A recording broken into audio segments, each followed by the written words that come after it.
Assalomu alaykum, Migratsiya O'zbekiston ijtimoiy tarmoq obunachilari. Hozirgi kunda Angliya mavsumiy qishloq xo'jaligi yo'nalishi bo'yicha ro'yxatdan o'tish boshlangan. Bemalol hujjat topshirib, ro'yxatdan o'tishingiz mumkin bo'ladi. Xo'p, 2030-yilgacha O'zbekiston hamda Britaniya hukumati o'rtasida Angliya mavsumiy ishlarida 1 yilda 2 marotaba bemalol hujjat topshirib, qonuniy shartnoma asosida ishlab kelish imkoniyati mavjud. Xo'p, ana endi bu ishlarga kimlar bora oladi? 20 yoshdan 45 yoshgacha bo'lgan ayol va erkaklar jismonan sog'lom bo'lishlari kerak va hech qanday jinoiy sudlanmagan bo'lishlari kerak va til borasida rus tili yoki ingliz tilida bemalol muloqot qila olishlari kerak bo'ladi. Xo'p, ana endi mana shu ro'yxatdan o'tish ishlarida 3 ta tartib va yo'nalish bor. Mana shuni sizga tushuntirib beraman. Xarajatlarni, ketish vaqtlarini va u yerdagi oylik maoshlarni. Xo'p, birinchisi O'zbekiston tashqi mehnat migratsiyasi tomonidan, ikkinchisi xususiy bandlik agentliklari tomonidan, uchinchisi o'zingiz mustaqil ravishda ketishingiz mumkin hujjat topshirib, mana shularni sizga to'liq tushuntirib beraman.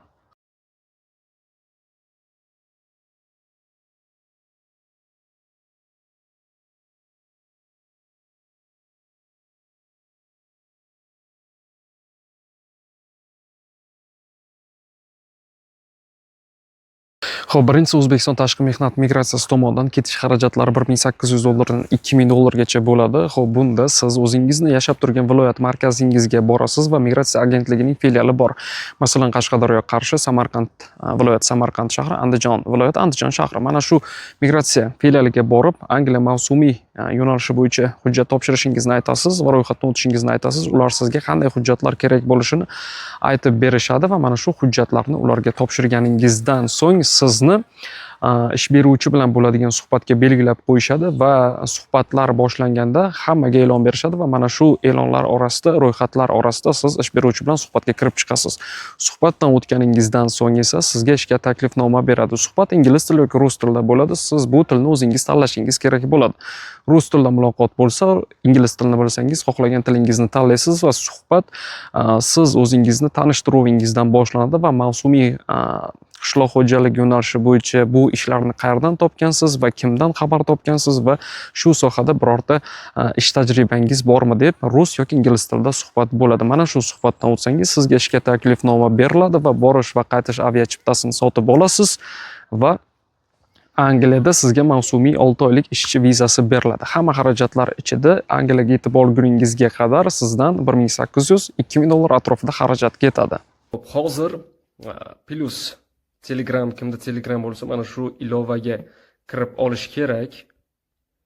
Mana shu ilovaga kirganingizdan so'ng bu yerda poisk tugmasini bosasiz, ya'ni o'zbekchada qidiruv va mana shu yerda katta harflar bilan migratsiya deb yoziladi va bu yerda pastki chiziq O'zbekiston.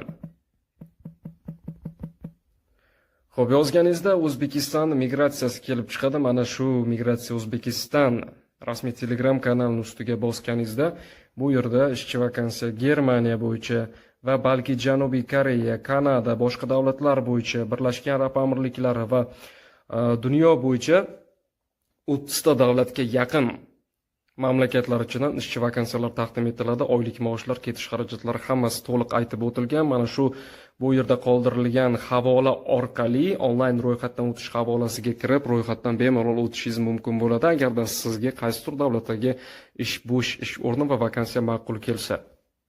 Xo'p, ana endi ikkinchi yo'nalish bu xususiy bandlik agentliklari tomonidan hujjat topshirishingiz kerak bo'ladi. O'zbekistonda 25 ga yaqin xususiy bandlik agentliklari bor va mana shu xususiy bandlik agentliklarida ketish xarajatlari har xil. Bir-biriga raqobat bo'lganligi uchun, ya'ni $2000 dan $3000 gacha ketish xarajatiga rasxod qilishingiz mumkin bo'ladi.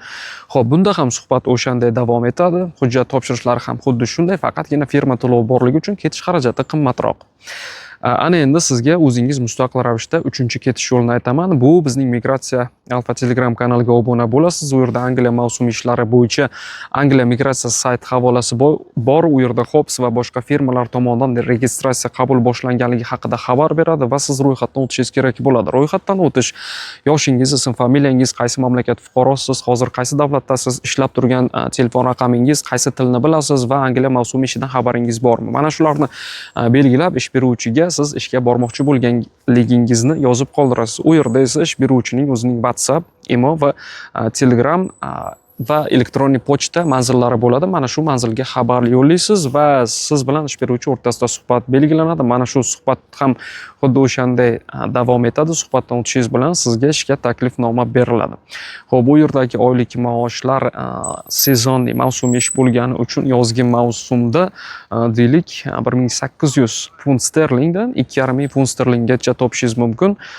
Qishki mavsumda esa ishlar sal kamroq bo'lganligi uchun deylik 1500 funt sterlingdan 1800-2000 funt sterlinggacha pul ishlab topishingiz mumkin bo'ladi. O'shanda ham shanba kuni tushlikkacha ishlanadi, yakshanba kuni dam olish kuni bo'ladi. Qo'shimcha ish soatlarida ishlayman deganlar uchun o'zingiz ish beruvchi bilan kelisha olsangiz qo'shimcha soatlarda ishlashingiz mumkin bo'ladi.